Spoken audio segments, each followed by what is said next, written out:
But this is exciting to have you on because this started when you posted a video about how you spend, what was it? You breaking down your income sources, how you make $40,000 a month. And I took that as an opportunity to monetize it for myself. Yes. So I did a reaction video to you making and spending $40,000 a month.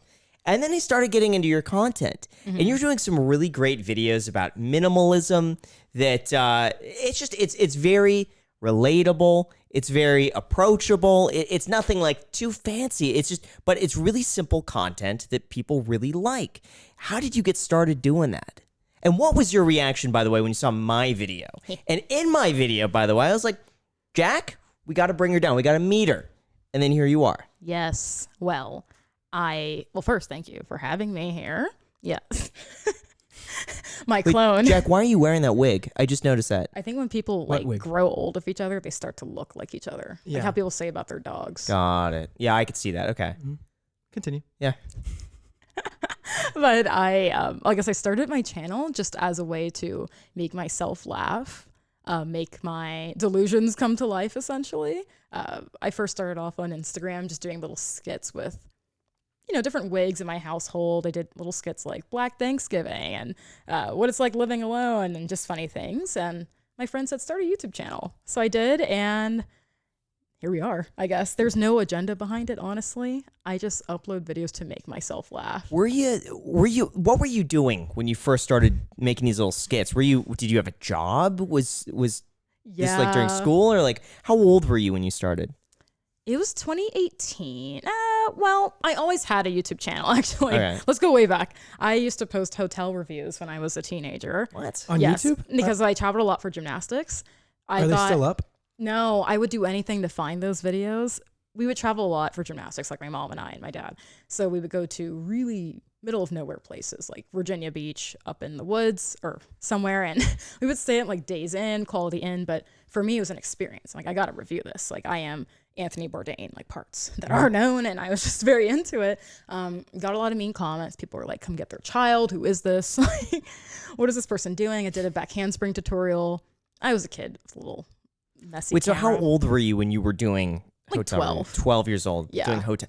So I was already a vlogger, Yeah. but I didn't actually start doing my channel until it was 2018. My first ever official video for my channel was what to expect at boot camp, because there's not a lot of videos out there. There's not a lot of military related content creators besides one person named Kyle Gott at the time. So I thought, why not show, a girl going into this really boyish job of avionics? So I did a video of what to pack, what not to pack. And you don't have your cell phone for, I believe, 2.5 months. So it was fun for me to share with the world, oh, this is what you're going to experience if you actually sign up for the military.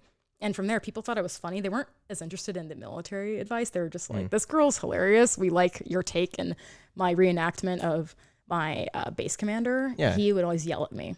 Apparently I have a smirk on my face. That's the smirk. It's just me resting. He's like, Staples, Airman Staples, Airman Staples. I'm like, sir, Airman Stamps reports it's Stamps. We never saw him again. Rumor is he quit because of me. Did you always have the intention to join the military, or was this more of like a decision you wanted to experience this? I wanted to go in as an officer after college, but after taking like a year and a half, well, actually 2 years at Santa Monica College in Santa Monica, where I'm from, I realized I just want to make money right away. So in addition to YouTube, I said, well, I just feel like I kind of have that thing that makes money. Yeah. So I just went and got a retail job like everybody else does in Santa Monica, just started working on the channel, lived at home at the time. So I was able to actually pull in all the creative juice I needed. Because I think if I started now, living alone, it would be harder. Because I was able to take more risks living at home. And that's how I got there, I guess. All my funniest videos were made in my house. My mom was always downstairs. I'm like, shh. She'd make one sound. I'm like, I'm trying to make content. So those are my most popular videos. It was, today. yeah. So get this. So when I first started, I was making videos at the Oppenheim group late at night, and I'd purposely wait for Jason and Brett to leave and make sure they were gone. Because here's the thing. Sometimes they would go to the gym and I'd be like, okay, they're gone. Like, I'm going to at least have an hour. They'll come back like 5 minutes later, and then they'll just be down in the computer just like working. And I'll wait there. It'll be like 10 o'clock, and I'm still like waiting.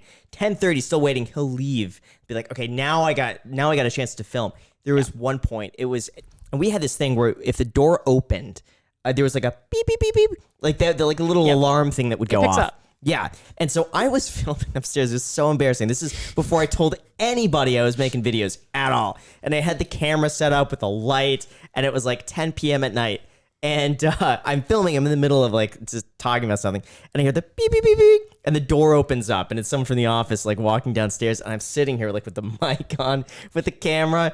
And I'm just like hoping they don't see me. And I don't know, like, is it weird I don't say hi? Thankfully, I basically hid upstairs.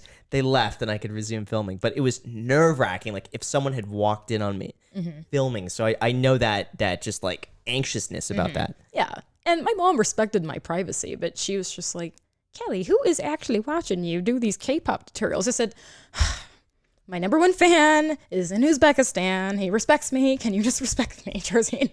So, yeah, I mean, I'm thankful that I had to work around other noises. And I had multiple roommates once I moved out of home. And here I am today. Got it.